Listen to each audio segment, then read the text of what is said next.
My name is Claire, and I never thought I would see the day when my own son would be ashamed of me. I raised him with everything I had. Not money, not wealth, but love, sacrifice, and dignity.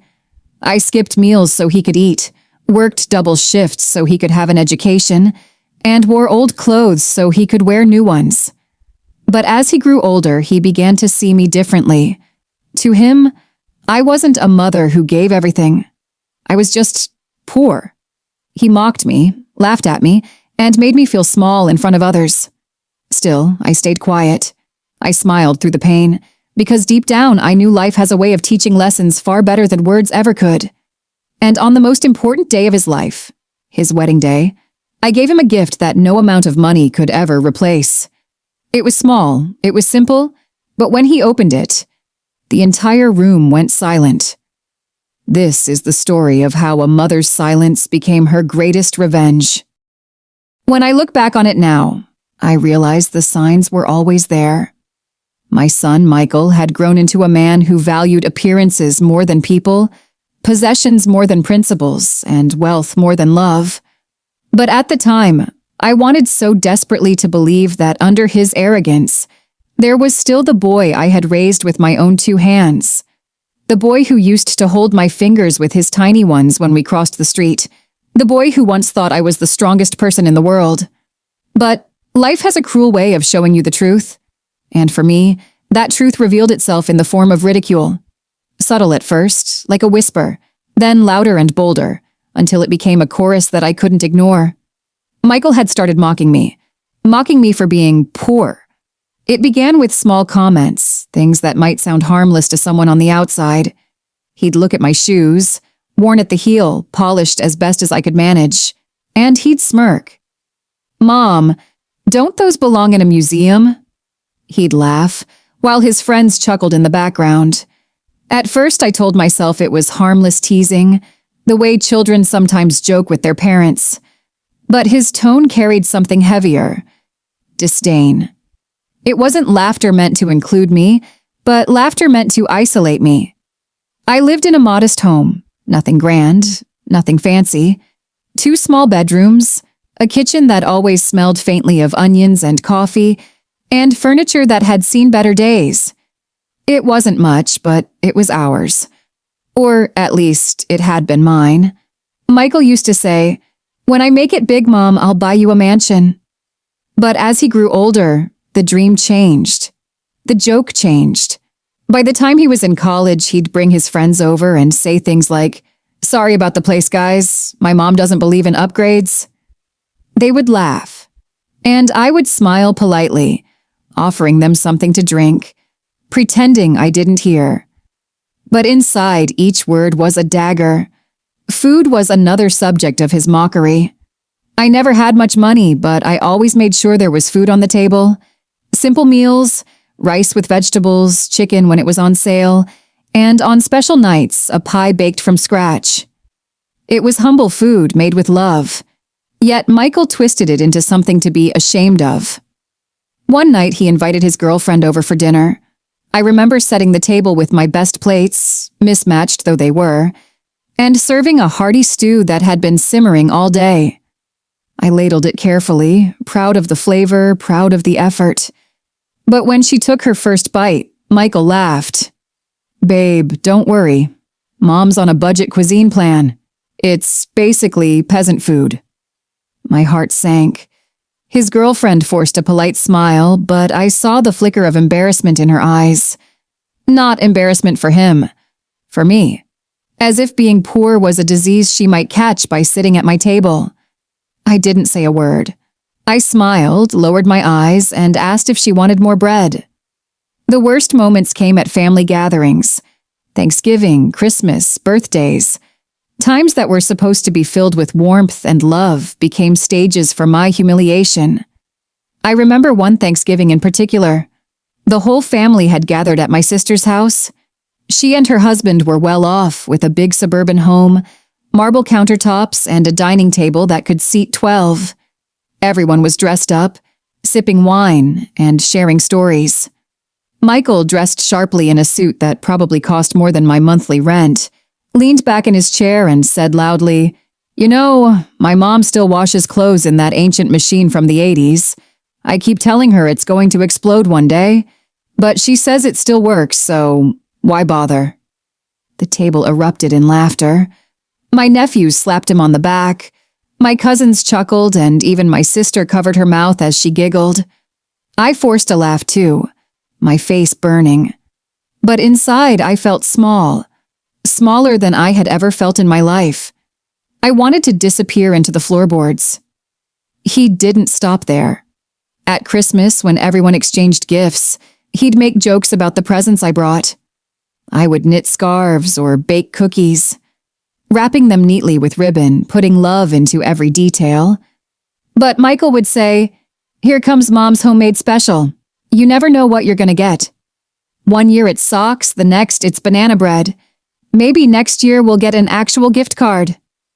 Everyone would laugh again, and I would smile, pretending not to notice the sting in my chest, the way my hands trembled as I held my coffee cup, my home, my clothes, my meals, my gifts. All of it became ammunition for his ridicule.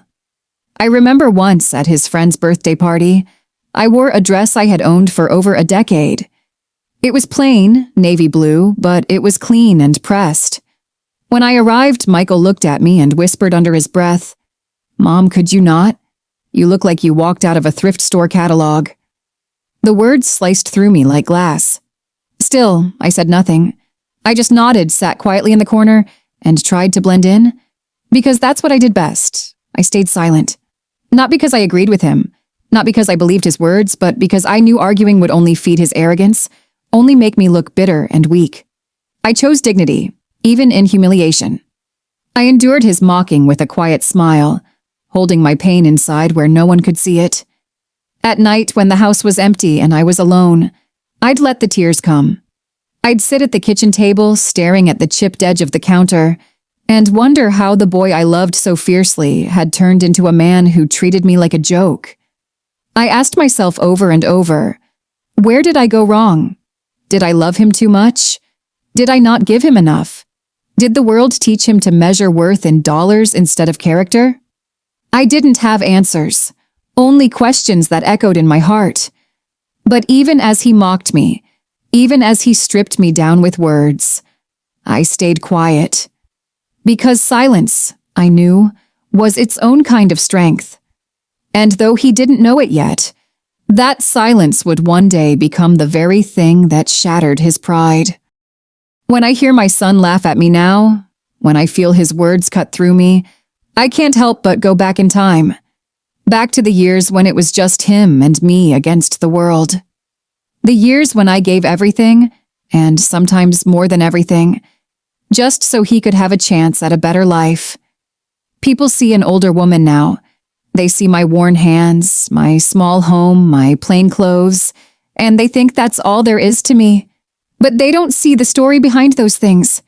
They don't see the nights I stayed awake wondering how I would keep the lights on. They don't see the meals I skipped so there would be enough on his plate. They don't see the sacrifices I buried so deep. Not even he knew about them. And yet, every single thing I did with love. I became a single mother when Michael was just a little boy. His father walked out when the burden of responsibility grew too heavy for him to carry. One day he was there, and the next, it was only me. I remember holding my baby in my arms that night, feeling his tiny chest rise and fall against mine, and promising him silently, "You will never go without. I will take care of you, no matter what it costs me." I didn't have much. No savings, no fancy degree, no family inheritance to fall back on. What I had were 2 hands that knew how to work, a back that refused to bend under pressure, and a heart that refused to stop loving. So I worked. I worked harder than I ever thought a human being could. During the day, I cleaned offices downtown. I'd push a cart full of supplies, empty trash bins, scrub toilets, and mop endless floors until my knees ached. At night, I worked as a waitress at a diner that smelled of grease and coffee. I'd smile at strangers, refill their cups, carry heavy trays, and walk home after midnight with sore feet and a paycheck that barely stretched far enough. Sometimes I took on side jobs, ironing clothes for neighbors, babysitting children, even sewing torn uniforms for local families. I pieced together a life from scraps of income because that's what it took to keep us afloat. And still, no matter how tired I was, I never let Michael see me break. To him, I wanted to be strong, unshakable. So I smiled, even when my body screamed with exhaustion. I told him bedtime stories, even when my voice was hoarse from taking orders all night. I helped with his homework, even when my eyes blurred from fatigue. There were days when money was so tight that I had to make impossible choices. Heat or groceries, rent or shoes, medicine or the electric bill. And more often than not, I chose him. Always him. I remember one winter when the heating bill skyrocketed. I couldn't afford both heat and food, so I turned the thermostat down, wrapped myself in blankets at night, and told Michael it was like camping indoors. Meanwhile, I served him warm meals, pretending I wasn't hungry while my stomach growled in silence. There were nights when I would quietly pour myself a glass of water instead of dinner. I'd tell him I already ate at work. I'd watch him eat his fill and smile, even as I felt lightheaded from hunger. I wore clothes until they were threadbare, patching them again and again. My shoes had holes, but I stuffed them with cardboard so I could keep walking to work. I went without makeup, without jewelry, without luxuries of any kind. Not because I didn't want them, but because every spare dollar went to him. And he grew. He grew healthy, strong, and full of dreams. Dreams I wanted to nurture, dreams I wanted to see him reach. I saved every penny I could for his education. When other kids had new bikes, I told Michael we'd save for college instead. When other mothers bought video games and sneakers, I bought notebooks and pencils. I told myself that one day he'd look back and see how much love was hidden in those sacrifices. But somewhere along the way, things shifted. Michael didn't see sacrifice. He didn't see love. He saw lack. He saw poverty. As he grew older, the world taught him to measure worth not by effort, not by heart, but by wealth. He saw his friends' parents with big homes and expensive cars, and instead of appreciating what he had, he began to resent what he didn't. I'll never forget the first time he looked at me differently. He was about 12 years old. He had gone to a friend's birthday party at a mansion on the other side of town. When I picked him up, he sat in silence in the car, staring out the window. Finally, he said, "Mom, why don't we live in a house like that? Why don't you have a nice car like the other moms?" I tried to explain gently. I told him that love mattered more than money, that hard work and kindness would carry him further in life than any mansion ever could.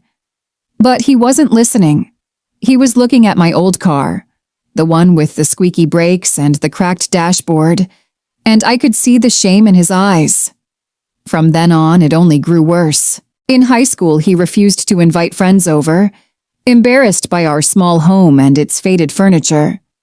He mocked my job, saying things like, "Other kids' moms are managers, lawyers, doctors. You're just a waitress." The words stung, but I swallowed my pride and kept working. Because even if he didn't understand then, I believed he would someday. College was the hardest. I worked myself nearly to death to help him pay tuition. I filled out forms, took out small loans, and lived even more frugally than before. I remember sitting at the kitchen table late one night, my hands covered in blisters from extra cleaning shifts, writing a check for his textbooks. I told myself it was worth it, that one day he would be grateful. But instead of gratitude, I saw entitlement grow in him. He began to look down on me, as though my sacrifices were weaknesses. He mocked my old car when I dropped him off on campus, embarrassed by its rattling engine. He told his friends I couldn't cook anything but cheap food. He laughed at my clothes, comparing them to thrift store rejects. And with each insult, each dismissive laugh, I stayed quiet. Not because I didn't feel the pain, God knows I did. But because I believed my silence was stronger than my anger, I believed that dignity meant more than shouting back. So I let him mock me. I let him see me as poor, as someone beneath him. But what he never saw, what he refused to see, was the love that had carried him through every hardship. The irony was painful. The very sacrifices that gave him the chance to climb higher were the same sacrifices he used to look down on me. He had become materialistic, chasing after money and status, thinking that possessions made him powerful, and I remained the quiet mother in the background, the one he believed had nothing. But he was wrong. Because though I didn't have wealth, I had something stronger. I had patience. I had resilience. I had the kind of love that doesn't crumble, even under ridicule. And deep down, I knew, though he mocked me now, one day the truth would catch up with him. One day he would realize the depth of what I had given. And on that day, my silence would speak louder than all his words. The day my son announced he was getting married should have been one of the happiest moments of my life. A mother dreams of seeing her child find love, of watching him walk down the aisle, of welcoming someone new into the family. But when Michael told me the news, I didn't feel joy. I felt a deep, sinking unease. He told me over the phone, not in person. His voice was full of excitement, but not the kind of excitement born from love. No, it was the kind born from pride, from showing off. He went on and on about the venue, the designer suit he would wear, the expensive flowers, the gourmet catering. He listed each detail as if he were reading from a catalog of wealth. And then, with a little laugh, he said something that pierced me more deeply than he could ever know. "Mom, don't embarrass me at the wedding. Just keep it simple, okay? We don't need your homemade gifts this time. People will be giving us real presents." I sat there in silence, the phone pressed against my ear, my chest tightening. He had reduced years of my love, my sacrifices, my very identity as his mother, into the word embarrassment. He didn't stop there. Over the next few weeks, whenever we spoke, he would boast about the gifts he expected. He mentioned how his fiancé's family was wealthy, how they'd likely give him a new car, or perhaps even contribute toward a down payment on a house. He bragged about friends chipping in for a honeymoon in Europe. He even hinted that his boss might give him a luxury watch. And then, inevitably, he'd chuckle and say, "I can't wait to see what you bring, Mom. Maybe a nice casserole dish, or one of your famous scarves. Don't worry, we'll still love you." The sarcasm in his voice cut like a knife. He wasn't anticipating my gift with love or appreciation. He was mocking me, reducing me to the poor mother who could never measure up. I listened quietly, offering polite responses, but inside my heart was twisting. I wanted to scream, "Do you not see what I've done for you? Do you not realize every step you've taken in life has been built on my back? Do you not remember the nights I went without food so you could eat? The years I worked until my body ached so you could have a future?" But I didn't say those words. I never said those words. Instead, I smiled to myself in the silence of my kitchen, surrounded by the same chipped countertops and faded curtains that had once been the backdrop of his childhood. I folded my hands on the table and whispered to myself, "One day he'll see. One day he'll understand." As the wedding drew closer, my relatives asked me what I planned to give him. They assumed I would be nervous, embarrassed even, since I didn't have much. They suggested pooling money for a nicer gift, maybe something to impress the crowd. But I declined, because I knew something no one else knew. I knew exactly what I was going to do. The weeks before the wedding were a blur of preparations, not for the event itself, but for the plan forming in my heart. I began to think carefully about my gift, not in terms of money or material value, but in meaning. I thought about every sacrifice I had made, every insult I had swallowed, every time he had laughed at my clothes, my meals, my home.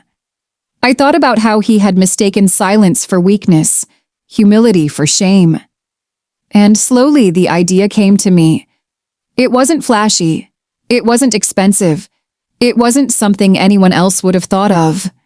But it would speak louder than any diamond, louder than any check, louder than all the luxury gifts combined.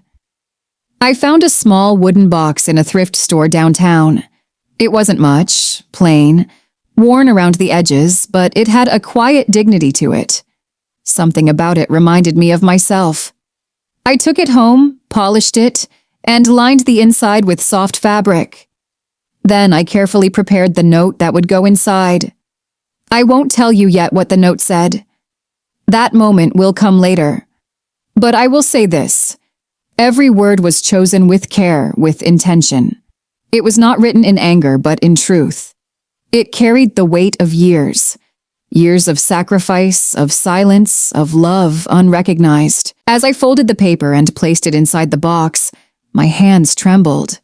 Not from fear, but from anticipation. For the first time in a long time, I felt powerful. I felt like the scales were about to balance.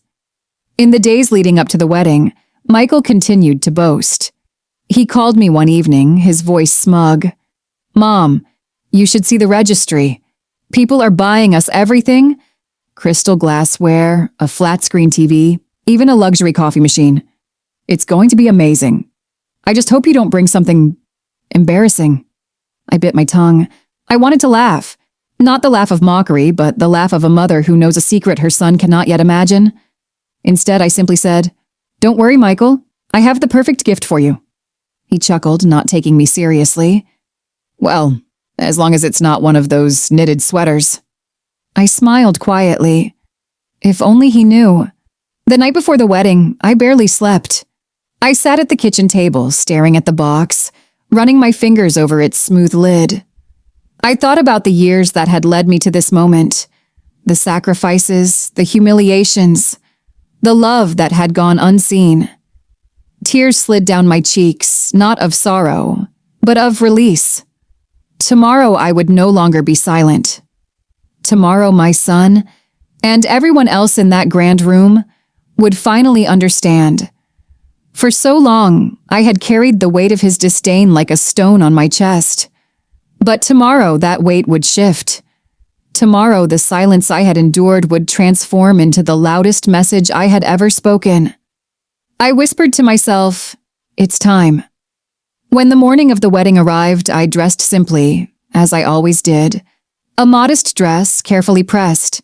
Shoes that had seen many years, polished to a shine. I pinned my hair back and looked in the mirror, seeing not poverty, not shame, but strength. I picked up the box, small and unassuming, and held it close to my chest. It wasn't gold, it wasn't silver, it wasn't anything the guests would expect, but it was everything. As I stepped out the door, the sun rising over the horizon, I felt calm. The kind of calm that comes when you know exactly who you are and exactly what you must do. Because no matter how much he mocked me, no matter how small he tried to make me feel, I knew the truth. I knew what I had given. And now it was time for him to know too. And so, with quiet determination, I walked toward the day that would change everything. I knew exactly what I would do that day. The morning of Michael's wedding arrived with all the splendor one would expect from such an occasion. The sky was a clear, brilliant blue, the kind of sky that makes everything look sharper, brighter, almost too perfect. The venue was a grand hall on the edge of the city, with tall glass windows that glittered in the sun, white flowers cascading over archways, and golden ribbons tied neatly around every chair. It was breathtaking, no doubt. Expensive, polished, immaculate. It was the kind of place that screamed wealth and status. As I approached the entrance, I felt the eyes on me before I even stepped through the door. I wasn't dressed in designer clothes. I wasn't adorned in diamonds or pearls. My dress was plain but carefully pressed, a soft shade of blue that had comforted me through many years. My shoes were polished, though worn from time. My hair was pinned neatly, not styled by professionals, but by my own hands in front of my small bathroom mirror. And in my hands I carried a small wooden box. Simple, Plain, humble. It wasn't wrapped in shiny paper or topped with an elegant bow. It didn't sparkle under the lights or make the kind of impression wealthy guests expected. It was just a box. Ordinary to everyone else, extraordinary to me. As I stepped inside, I heard it. The whispers. That's his mother. Look at her clothes. Is that her gift? A box? How embarrassing. I felt the weight of their judgmental stares pressing down on me like stones. Every glance reminded me of where I came from, of the gap between me and the polished people filling the hall. The women wore gowns that shimmered, their wrists and necks sparkling with jewels. The men wore tailored suits, polished shoes, and expensive watches that gleamed under the chandeliers. And then there was me. Plain. Simple. Carrying a gift that looked laughable compared to the towering stacks of gold-ribboned boxes piled near the stage. As I walked further in, I caught sight of the bride. She stood at the far end of the room, radiant in her white gown, her makeup flawless, her smile rehearsed for the cameras. She noticed me, noticed the box in my hands, and I saw it. The smirk. It was quick, subtle, but sharp as a blade. A curl of the lip, a narrowing of the eyes, a silent message. Of course, this is all she could bring. And beside her, my son, my Michael, glanced at me and then quickly looked away. He didn't smile, he didn't wave, he didn't rush forward to hug me. He just ignored me, as though I were a distant relative, as though I were some obligation, some inconvenience he had to endure. My heart sank. But my steps did not falter. I held the box tighter, pressing it against my chest like armor. Every whisper, every smirk, every laugh that fluttered through the room struck me like an arrow. But I did not break. Because I knew something they didn't. I knew that box was not empty. Not truly. It carried more weight than all their gilded gifts combined. I found my seat toward the back of the hall, far from the front where the important guests were gathered. It was clear they had placed me there deliberately, out of sight, out of mind. A small humiliation, another reminder that I didn't belong. I sat quietly, my hands resting on the box in my lap. Around me, people laughed, glasses clinked, voices rose in cheerful chatter. But in my little corner, there was only silence. And in that silence, I found my strength. Because while they laughed at me, while they dismissed me, I was calm. I was resolved. I knew what was coming. When the ceremony began, it unfolded with all the grandeur Michael had always dreamed of. The music swelled, the bride walked down the aisle like a queen, and my son stood tall at the altar, his face glowing with pride. Pride. That was always his greatest weakness. I watched him exchange vows, watched as he promised love and loyalty to the woman beside him. The guests wiped tears from their eyes, moved by the beauty of the moment. But my own tears stayed hidden, because I knew what none of them knew. I knew that this day, this grand celebration, would not end the way they expected. After the ceremony, the reception began. Tables overflowed with food, champagne flowed like water, and laughter echoed through the hall. One by one, guests approached the front to place their gifts in a glittering pile. Boxes wrapped in silver and gold, envelopes filled with money, treasures fit for royalty. And then, it was my turn. I rose from my seat, my knees trembling slightly, though not from fear, from the sheer gravity of the moment. I walked slowly toward the front, the small wooden box cradled in my hands. I felt the eyes on me again. I heard the whispers grow louder. That's it. That's her gift. She really brought that plain box? How pitiful. My son looked at me as I approached. His expression was unreadable, but his eyes flicked to the box, and I caught it.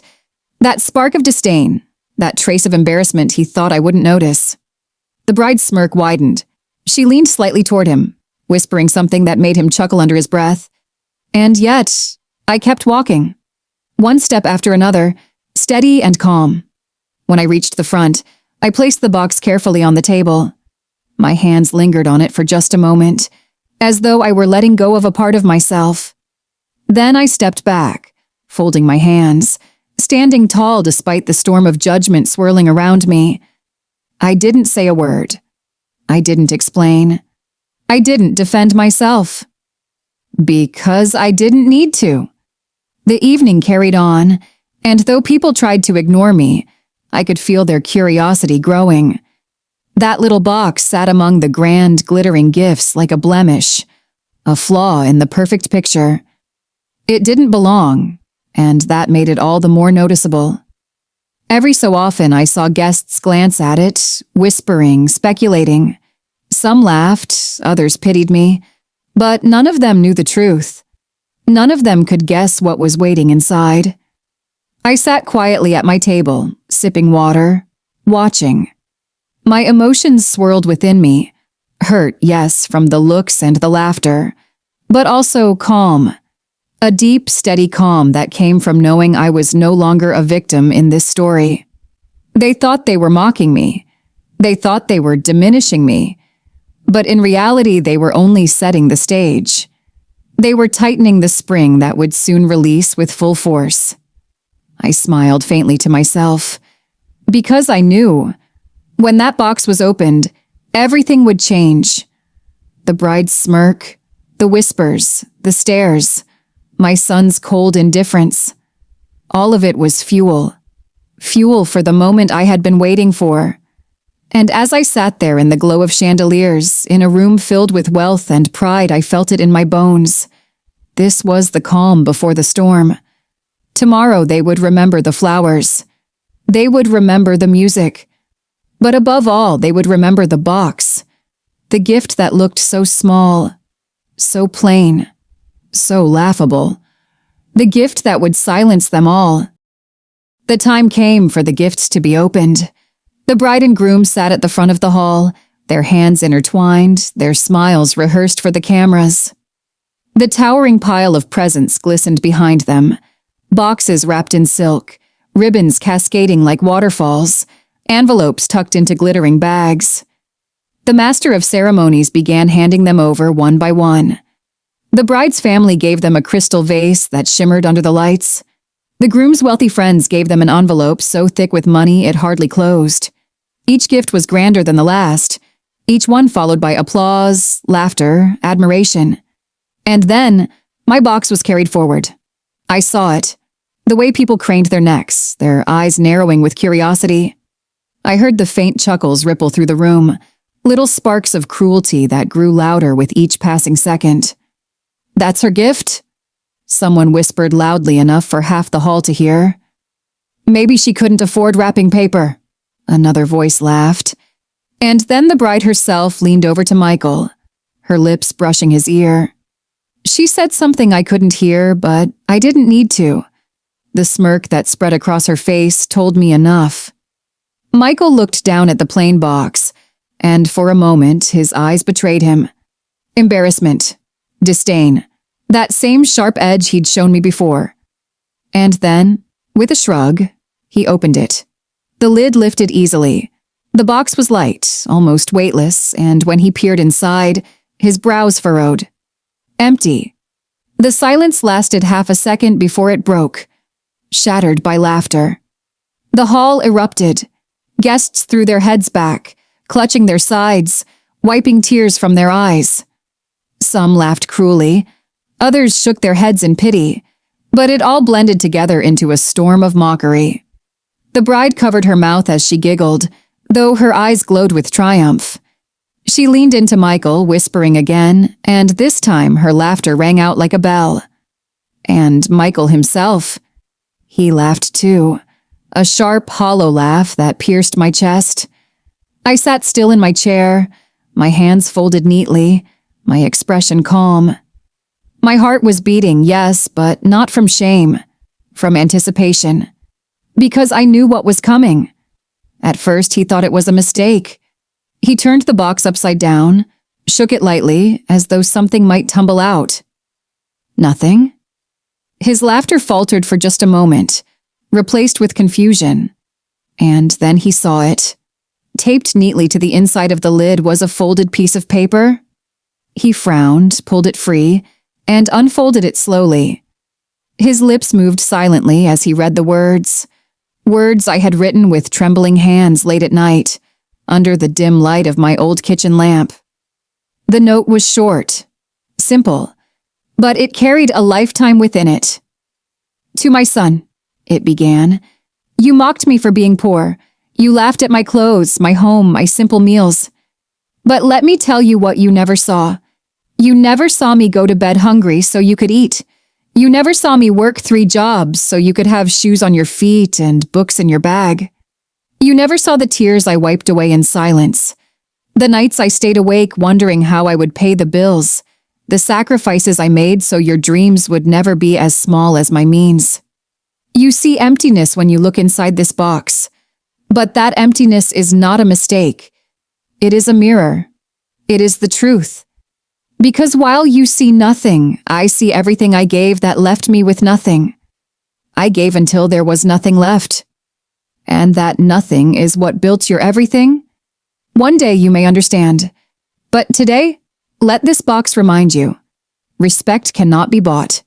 Gratitude cannot be wrapped in gold. And love, a mother's love, is worth more than all the gifts in this room. Mom. When his eyes reached the end of the note, something shifted. The arrogance drained from his face like water from a broken glass. His shoulders, once squared in pride, sagged under the weight of shame. His lips parted as though he wanted to speak, but no words came. The laughter around him faltered. One by one, the guests noticed the change in his expression, and their voices trailed off into uneasy silence. The bride leaned closer, whispering again, but Michael didn't respond. He didn't even look at her. His eyes were fixed on the paper in his hands, his face pale, his jaw trembling. And then, the hall fell silent. Completely silent. All that could be heard was the faint rustle of the note as his hands shook. I sat in my chair, my back straight, my hands resting calmly in my lap. For years I had endured his mockery, his disdain, his dismissal of everything I had done. For years I had stayed quiet, swallowing the pain, carrying it alone. But now, in that silence, the truth finally spoke louder than all the laughter.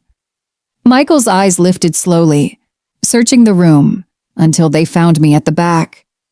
Our gazes locked. For the first time in years, I saw something in his eyes that had been missing. Not love, not yet, but recognition, realization, the undeniable weight of guilt. He blinked hard, as though holding back tears, but his lips trembled, betraying him. And me? I didn't gloat, I didn't smile, I didn't rise from my seat to announce victory. I simply held his gaze, steady and calm, and let the silence do the work. The bride shifted uncomfortably. The guests looked away, shame creeping into their expressions as the weight of the note hung in the air. The room once filled with cruel laughter was now thick with unease, because in that moment they all understood. That box wasn't empty. It was full. Full of sacrifices, full of years they could never comprehend, full of love they had mocked without ever knowing its cost. And for Michael, it was more than a gift. It was a mirror reflecting everything he had forgotten, everything he had taken for granted, everything he had thrown away in his pursuit of wealth and status. I sat quietly, my heart steady, my spirit calm. For so long I had been the one mocked, the one laughed at, the one made small in the eyes of others. But now the silence was mine, and in that silence I felt something I hadn't felt in years. Power. Not the power of money or wealth or status. The power of truth. The power of a mother's love laid bare for all to see. The rest of the night blurred around me. I don't remember the speeches, the dancing, the food, or the music. What I remember is the silence. The way no one dared make another joke at my expense. The way Michael avoided my eyes, yet kept glancing toward me, as though tethered to the weight of my presence. And most of all, I remember the box. That small, plain box, sitting quietly on the table, no longer laughable, no longer pitiful, but heavy. Heavy with meaning, heavy with truth. It was the smallest gift in the room, but it was the only one that mattered. And as I sat there, watching my son crumble beneath the weight of his own shame, I whispered silently to myself, sometimes the loudest voice is silence, and sometimes the emptiest box carries the heaviest truth. As the evening drew to a close, I didn't need applause. I didn't need acknowledgement. I didn't even need an apology. The silence that lingered in that hall was enough. Sometimes silence is the greatest revenge. I had spent years believing my sacrifices went unseen, that my love was invisible, that my worth had been measured in money I never had. But in that single moment when the laughter died and my son's face fell, I realized the truth. Love leaves a mark deeper than wealth ever could. Respect, gratitude, dignity, those are the treasures no amount of money can buy. They are earned, they are given, and once lost, they are hard to regain. My son learned that lesson on the day he thought he would stand tallest. And I found my peace not in anger, not in shouting, but in quiet strength. I walked away from that wedding with nothing more than the box I had carried in, but in my heart I carried something far greater. The knowledge that I had spoken without saying a word, and that my silence had echoed louder than their laughter ever could.